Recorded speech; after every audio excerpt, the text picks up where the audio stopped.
کہ آپ ethical perspective میں ڈیسیجن میکنگ کرتے ہیں اور آپ کا جو پاسبل سولوشن ہے اس میں ممکن ہے کوئی جو ہے وہ ڈیلیما ہو اور وہ ایکسیپٹیبل بھی ہو. اب ایسی صورت میں مطلب یہ کیا کیا سچویشن ہو سکتی ہے. یہ جو پرنسپل ہے یہ پرنسپل آف یوٹیلیٹی کے اوپر بھی بہت حد تک کام کرتا ہے.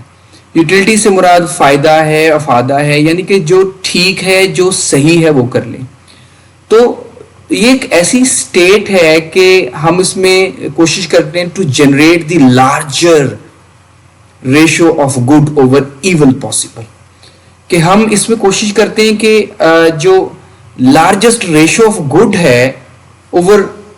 پاسبل ایول وہ ممکن ہو سکے. مطلب جو زیادہ تر فائدہ ہے, جو یا فائدہ ہے, اس کو جو پاسبل نقصان ہے اس کے اوپر ترجیح دی جائے.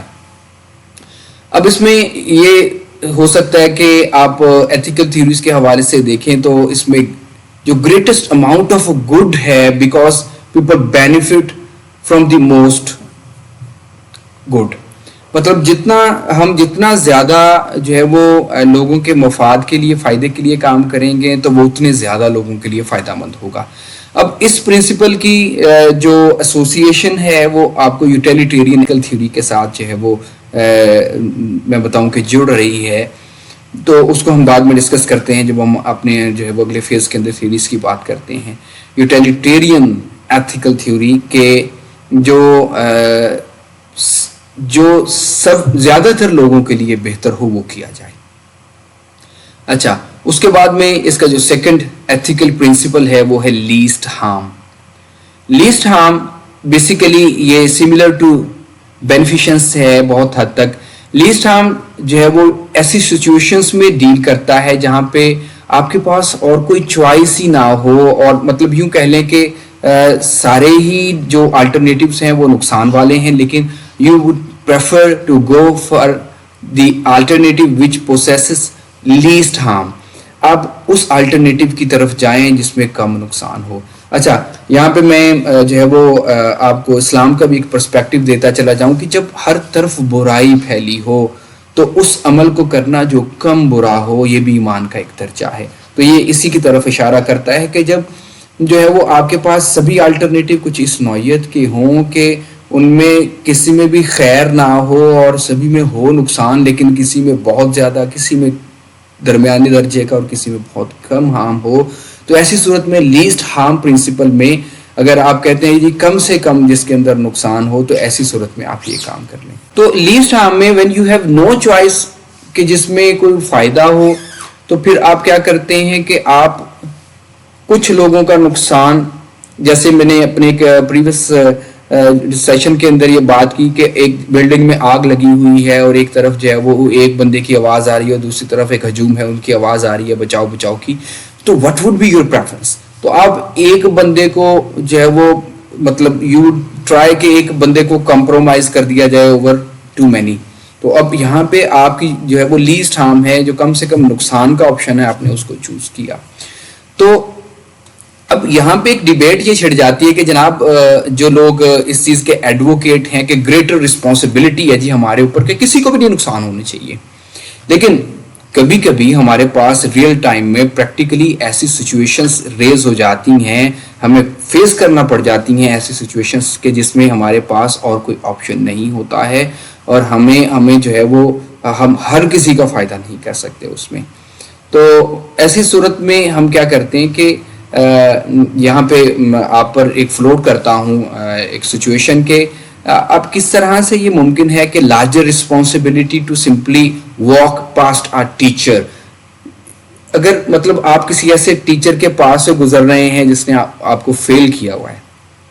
اچھا, اب یہاں پہ ایک چیز کو مد نظر رکھیں, دیکھیں ٹیچر آپ کو فیل نہیں کرتا, آپ فیل ہوتے ہیں. آپ دیکھیں اسی کلاس کے اندر ایک اسٹوڈنٹ اگر اے گریڈ لے رہا ہے, کوئی بی لے رہا ہے, کوئی سی لے رہا ہے, تو آپ ڈی یا ایف کیوں لے رہے ہیں؟ اس کا مطلب یہ ہے کہ انہی پیرامیٹرز کے اوپر آپ وہ کمپلائنس نہیں شو کروا سکے جو باقیوں نے کی ہے. بٹ اسٹل آپ کو کبھی کبھی لگتا ہے کہ جی کیونکہ اس ٹیچر نے مجھے فیل کیا ہے تو یہ وہ رسپیکٹ, وہ انٹیگریٹی اور ڈگنیٹی ڈیزرو نہیں کرتا جو پاس کرنے والے ٹیچر کرتے ہیں. تو یہاں پہ بجائے اس کے کہ آپ ڈیروگیٹری ٹریٹمنٹ کریں، بدتمیزانہ لہجے سے کوئی بات کریں، کوئی تان و تشنی کریں یا فزیکل کو بدتمیزی کر دیں، تو ایسی صورت میں یہاں پہ گریٹر رسپانسبلٹی یا لارجر رسپانسبلٹی جو ہے وہ ہر اسٹوڈنٹ کے اوپر یہ ہے کہ ٹیچر، پیرنٹس، بزرگ جیسے بھی ہوں، آپ کو ایٹ لیسٹ اگر آپ ان کی رسپیکٹ نہیں کر سکتے ایسی سچویشن میں کہ آپ کی مورالٹی اور کریج اتنا نہیں ہے اور آپ کا ایگوازم زیادہ ہے کہ آپ ان کو رسپیکٹ نہیں دے سکتے، آپ ان کو سلام نہیں کر سکتے، آپ ان کے ساتھ اچھا ٹریٹ نہیں کر سکتے، ایٹ لیسٹ ان کے ساتھ ڈیروگیٹری، بدتمیزانہ رویہ یا الفاظ بھی اختیار نہ کریں۔ تو اب یہاں پہ جو دیکھو یہاں پہ اب لیسٹ ہارم کی جو سچویشن ہے ایٹ لیسٹ یہاں پہ یہ بنتی ہے کہ آپ ٹیچر کے ساتھ بدتمیزی نہ کریں، لیٹ دم پاس تھرو، جب وہ گزر رہے ہوں یا آپ ان کے پاس۔ اچھا خیر، اب تو اس میں مورالٹی کی باتیں کریں تو اس میں کچھ یہ سچویشن دیکھنے میں آتی ہے، بالخصوص جب ہم یونیورسٹی کے اندر جو ہے وہ پھر رہے ہوتے ہیں تو اسٹوڈنٹس ڈونٹ بادر ریلی کہ ٹیچرز گزر رہے ہیں تو ہم جو ہے وہ سائڈ پہ کھڑے ہو کے ایک رسپیکٹنگ مینر میں انہیں گزرنے دیں پہلے، تو کندھے سے کندھے ٹکرا رہے ہیں اور مطلب عام طور پہ ٹیچرز جو ہے وہ گزرتے ہیں تو ان کو خصوصی طور پہ رستہ دینے کا رواج بہت کم یونیورسٹیز میں، اداروں میں مجھے نظر آ رہا ہے۔ تو اب یہاں پہ بھی ایک ڈیبیٹ چھڑ سکتی ہے کہ جناب ان کرنٹ سینیریوز جو ہے وہ اس کی پاسبلٹی کس حد تک ہے۔ اچھا، پھر اس کا جو چوتھا پرنسپل ہے وہ ہے جی رسپیکٹ فار اٹانومی ہے۔ تو ابھی میں جو ایتھیکل ڈیسیجن میکنگ کے اندر جو ابھی تھیریز ہیں ان تھیوری سے پہلے ہم پرنسپلس دیکھ رہے ہیں کہ اصول کیا ہیں۔ ایک اگر آپ بات کرتے ہیں کہ ڈیسیجن میکنگ میں آپ جسٹیفائی کر سکیں کہ جو میں نے ایک وقت کے اندر فیصلہ کیا ہے وہ اخلاقی تھا، وہ ایتھیکل تھا، تو اس میں ابھی تک دو پرنسپلس کو ہم نے ذکر کیا جس میں ہم نے بات کی پہلی کہ بینیفیشنس کی، پھر اس کے بعد میں لیسٹ ہارم کی، اور تیسری ہے جی رسپیکٹ فار اٹانومی۔ اچھا، اٹانومی کہتے ہیں خود مختاری۔ اچھا، ایک ایسی سچویشن ہے دیکھیں کہ جس کے اندر ایک ایسا کنٹرولڈ انوائرمنٹ ہے، میں یہاں پہ اسٹوڈنٹ ٹیچر ریلیشن شپ کے اوپر ہی بات کرتا ہوں، ایگزامینیشن ہو رہا ہے، انویجیلیشن کے لیے ٹیچر کھڑے ہیں یا اسٹاف کے کچھ ممبرس کھڑے ہیں، تو یہ ایک جو ہے وہ کنٹرولڈ انوائرمنٹ ہے، اس میں آپ کو اٹانومی نہیں ہے، آپ خود مختار نہیں ہے کہ آپ کچھ بھی کرتے پھریں، آپ کو you have to stay in certain limits. تو اب اس کی جو دوسری صورت ہے وہ اٹانومی ہے۔ اب کبھی کبھی یہ ہوتا ہے کہ کچھ بچے انرولمنٹ کے ہوتے ہیں یا ان اسپیشل کیسز وہ ریگولر اسٹوڈنٹس کے ساتھ پیپر نہیں دیتے اور بعد میں آ جاتے ہیں اپنی کسی مجبوری کی وجہ سے، اور انہیں الاؤ کر کے ان سے ایگزام جو ہے وہ کنڈکٹ کیا جاتا ہے۔ اب ایسی صورت میں آپ دیکھیں یہاں ٹیچر 3 گھنٹے کے لیے یا 2 گھنٹے کے لیے اس بچے کو پابند کر کے بیٹھ جائے تو مطلب یہ گریٹر پروڈکٹیوٹی کے فیور میں نہیں ہے۔ تو اب یہاں پہ ہم ممکنات میں سے یہ ہوتا ہے کہ ہم یوں کرتے ہیں کہ ہم کسی آڈیٹوریم میں، کسی الگ سے کسی کلاس روم میں یا کسی ایسے آفس میں جہاں پہ وہ بچہ اکیلا بیٹھ کے جو ہے وہ اپنے پیپر کو گیون ٹائم کے اندر جو ہے وہ اٹیمپٹ کر سکے بٹھا دیتے ہیں۔ اچھا، اب یہاں پہ یہ ہوتا ہے کہ کبھی کبھی مطلب اگر ان کیس میں یہاں پہ ایک سچویشن پٹ کرتا ہوں کہ ٹیچر نے جب کوشچن پیپر آپ کو دیا یا آبجیکٹیو ٹائپ کا کوشچن تھمایا تو اس کے ساتھ کی بھی غلطی سے ٹیچر سے اٹھائی گئی اور پیپر دیتے دوران انہوں نے آپ کو جو ہے وہ کوشچن پیپرز کے ساتھ ساتھ سولوشن بھی پکڑا دیا۔ اچھا، اب یہاں پہ جو اٹانومی یا خود مختاری ہے وہ اس وقت میں ساری کی ساری اسٹوڈنٹ کے پاس آ جاتی ہے کہ ٹیچر نے اس کو ایک ایسی جگہ پہ بٹھا دیا ہے جہاں پہ وہ خود بھی موجود نہیں ہے اور وہ سول اکیلا اٹانومی کے ساتھ وہاں پہ بیٹھا ہوا ہے۔ اب یہاں پہ یہ دیکھنا ہوگا کہ کبھی کبھی یہ ہوتا ہے کہ لوگ چاہتے ہیں کہ انہیں اٹانومی یا خود مختاری دی جائے، وہ اپنی زندگی کے لیے خود سے فیصلے کریں۔ اچھا، یہاں پہ ایک چیز میں آپ کو بتا دوں، آپ اپنے اچھے یا برے ایکسپیرینسز سے خود کے لیے تو فیصلے کر سکتے ہیں بٹ ناٹ فار ادرس۔ اس کی وجہ کیا ہے؟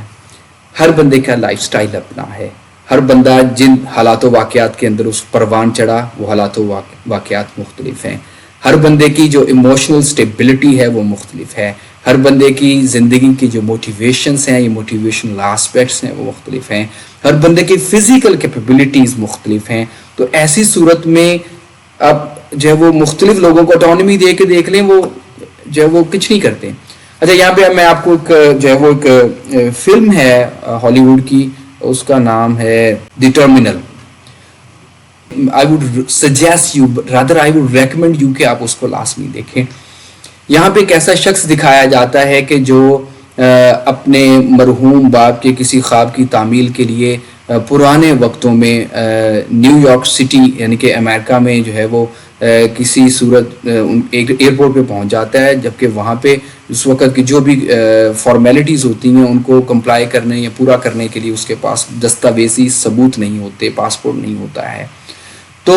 اسے بارہا ٹرمینل اتھارٹیز موقع دیتی ہیں، مطلب اس کو پہلے آبزرو کرتے رہتے ہیں. جب وہ دیکھتے ہیں کہ یہ بندہ ہارمفل نہیں ہے یا یہ جو ہے وہ ایک معقول سا شخص اور ایک جو ہے وہ شریف سا بندہ ہے، تو اس کو کسی صورت الاؤ کر دیا جائے کہ یہ فارمل ریکوائرمنٹس کو بائی پاس کر کے جو ہے وہ ایئرپورٹ کے ٹرمینل سے نکل کے نیو یارک میں چلا جائے. اور اس وقت کی اس فلم میں دکھایا گیا ہے کہ رول ضابطہ کچھ اس طرح سے ہے کہ جو ایک دفعہ سٹی میں انٹر ہو گیا، نو ون ول بادر کہ اب کیا کیا جائے. تو جہاں پھر آپ کو اگر پکڑے بھی جاتے ہیں تو you can file case over there کہ جی ہمارے ملک میں خانہ جنگی کی صورتحال ہے یا پولیٹیکل انسٹیبلٹی ہے تو ہمیں پولیٹیکل ازائلم یعنی کہ سیاسی پناہ دی جائے. تو اینی ویز آپ آئی وڈ سجیسٹ کہ آپ اس فلم کو دیکھیں اور یہ دیکھیں کہ جس شخص کو اس کے اندر جو ہے وہ as a prominent role play کرنے کے لیے چھوڑا گیا ہے، وہ شخص کس کس جگہ پہ کس کس طرح سے ایتھیکلی جو ہے وہ اپنے آپ کو پوز کرتا ہے اور پروف کرتا ہے. تو اب اٹانومی کا وہ فائدہ اٹھاتا ہے یا نہیں فائدہ اٹھاتا، تو آپ جو ہے وہ اس ویڈیو کو دیکھیں اور مووی کو دیکھیں، اور مووی کو دیکھنے کے بعد اس میں میں آپ کو جو ہے وہ فردر کسی سیشن میں کہوں گا کہ اس کے اوپر آپ اپنی جو ڈسکشن ہے اس کو کنٹینیو کریں. تو آپ کا ایک ڈسکشن کا جو ہے وہ ہم سیشن رکھیں گے اس کے اوپر. تو اب یہاں پہ اس چیز کو ذہن میں رکھیں کہ اٹانومی ہر کسی کو راس نہیں آتی، اٹانومی ہر کسی کو پسند نہیں ہوتی، یا اٹانومی ہر کوئی اس قابل نہیں ہوتا کہ اس کو اٹانومی دی جائے، خود مختاری دی جائے. تو اٹانومی کے بعد جو چوتھا پرنسپل ہے ایتھیکل ڈیسیژن میکنگ میں وہ جسٹس ہے، انصاف، کہ جو چیز انصاف پر مبنی ہے وہ کر دی جائے. دی جسٹس پرنسپل ایتھکس میں ایسا ایک مقام رکھتا ہے کہ جو قوانین ہیں یا ضابطے قاعدے ہیں وہ جب بھی آپ جسٹس پر مبنی ڈیسیژن کریں گے، جب بھی آپ جسٹس پر مبنی ایتھیکل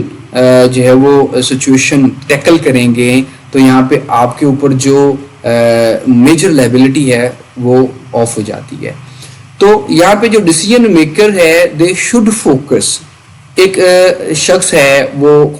خدا نخواستہ کسی کو ہارم پہنچاتا ہے، اس کی پراپرٹی کو ہارم پہنچاتا ہے، تو یہاں پہ اس کا جو ایکشن ہے اس کو دیکھا جائے گا کہ وہ فیئر ہے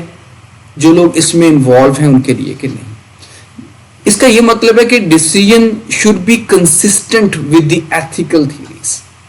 انلیس دیکھیں جب جسٹس کی آپ بات کرتے ہیں، یہاں پہ میں آپ کو ایک سچویشن دیتا ہوں. ایک شخص ہے وہ جو ہے وہ اپنے گھر میں بیٹھا ایک اپنی آرمیچر کو یا اپنے اسلحے کو صاف کر رہا ہے. صفائی کرتے دوران لا علمی میں اس کو پتہ نہیں تھا کہ اس کے جو چیمبر ہے اس کے اندر ایک گولی ہے. صفائی کرتے دوران اس سے پسٹل چل جاتا ہے اور سامنے بندہ بیٹھا ہلاک ہو جاتا ہے. ہلاک نہیں ہوتا تو سویئر انجر ہو جاتا ہے. اب ایک سچویشن یہ ہے. اب دوسری سچویشن یہ ہو سکتی ہے کہ ایک بندہ پسٹل لہراتا ہوا گلی میں، محلے میں، سڑک پہ یا کسی مارٹ میں پھر رہا ہے اور انٹینشنلی کسی کے اوپر ٹارگٹ کرتا ہے اور ٹریگر کر کے گولی مارتا ہے، مرتا اس صورت میں بھی بندہ ہی ہے.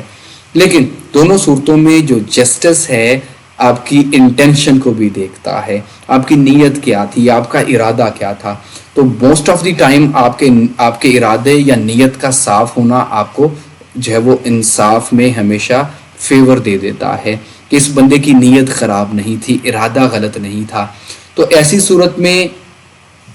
جو اسی لیے آپ دیکھیں گے کہ جو قوانین کے مطابق کورٹس کے اندر فیصلے ہوتے ہیں عمومی طور پہ ایک جیسے ہوتے ہیں. مطلب 100 قتل کے کیسز اگر جائیں گے تو اس میں سے 90% چانسز ہیں کہ وہ بندہ پھانسی کی سزا بھگتے گا. 10% چانسز ہے، کچھ سرکمسٹانسز ایسی آ جاتی ہیں. اچھا ایسی ڈفرنٹ یا روٹین سے ہٹ کے کوئی حالات و واقعات سرکمسٹانسز. مثال ابھی جب بھی میں نے بات کی کہ دیکھیں زیادہ تر سچویشن کے اندر دیکھیں کسی بندے کو کسی کی موجودگی کے اندر اسلحہ لے کے بیٹھنا, اس کی صفائی کرنا اور دیگر معاملات کرنا, مطلب کیوں کرے وہ, مطلب وہ اس کو اکیلے بیٹھ کے کر سکتا ہے. لیکن اگر کوئی ایسی سچویشن گھر میں ہو جاتا ہے, فیملیز میں اکثر ہو جاتا ہے, تو اس میں کوئی بندہ بیٹھا ہے, گھر میں بیوی بچے ہیں یا کوئی اور جو ہے وہ سبلنگس ہیں, تو ایسی صورت میں خدا نہ خاص اس طرح کی شادیوں کے اوپر دیکھیں اسلحے کی نمائش کرنا, اسلحہ چلانا یہ منع ہے, غیر قانونی ہے, اس کے باوجود لوگ چلاتے ہیں. تو وہ شادی کے ایونٹ میں جائز اسلحے کے ساتھ جو ہے وہ آپ فائرنگ کرتے ہیں, فائرنگ کرتے دوران لوگ جو ہے وہ انجر کر دیتے ہیں, قتل کر دیتے ہیں لوگوں کو. تو اب یہاں پہ اٹ مینس کہ جو مختلف آپ کی ڈفرینٹ سچویشنس ہیں اس میں جو سگنیفیکنٹ کانٹینٹ ہے وہ اس چیز کو کنٹین کرتا ہے کہ ہر سچویشن کے اندر سملر کیس میں تقریباً ایک جیسے فیصلے ہوں گے. لیکن جسٹس کا تقاضا یہ بھی ہے کہ اس میں جب آپ جو ہے وہ جسٹیفائی کر سکیں, جیسے بھی میں نے کہا کہ ایک شخص کہہ رہا ہے کہ حالاتوں کا کہتے وہ اپنے گھر میں سکون سے بیٹھا ہوا تھا, صفائی ستھرائی کا سامان تھا, جب آپ نے جائے وقوع کو جا کے دیکھا تو وہاں پہ مطلب ایسا انوائرمنٹ تھا, کسی نے کسی کا گریبان نہیں پکڑا تھا, کوئی لڑائی جھگڑا نہیں تھا, کوئی تالا نہیں ٹوٹا ہوا تھا, بس ایک بندہ جو ہے وہ صفائی کا سامان اور لوبریکیشنز وغیرہ لے کے بیٹھا ہوا, پسٹل صاف کر رہا تھا اور یہ معاملہ ہو گیا. اب ایسی صورت میں یہ جسٹیفائی ہوتا ہے, اور یہاں پہ ایک کنسسٹنسی ڈیسیژن کے اندر آتی ہے کہ مختلف قتل کے کیسز میں پھانسی ہوتی ہے, لیکن ایسی صورت میں آپ کو جو ہے وہ بری کیا جا سکتا ہے, کوئی تھوڑی سزا دی جا سکتی ہے موت کی سزا سے ہٹ کے. تو اب یہاں پہ بھی آپ جو ہے وہ ڈسکرائب کر سکتے ہیں کہ تو کون سی ایسی ایکسٹینیویٹنگ سرکمسٹانسز ہیں کہ جنہوں نے انکنسسٹنٹ ڈیسیژن دیا ہے, اس کی وجہ سے ڈیسیژن جو ہے وہ روٹین سے ہٹ کے کیا گیا ہے. تو یہاں پہ آپ جو ہے وہ اس کو ڈسکرائب کر سکتے ہیں کہ ہماری روزمرہ زندگی میں کہاں پہ جو ہے وہ آپ کو ایسی کوئی ڈسکریمنیشن یا ایسی سرکمسٹانسز جو کہ روٹین کی صورتحال سے مختلف تھے جو ہے وہ فیس کرنے پڑے ہیں. آپ اس کے اوپر جو ہے وہ ڈیبیٹ کر سکتے ہیں آپس میں.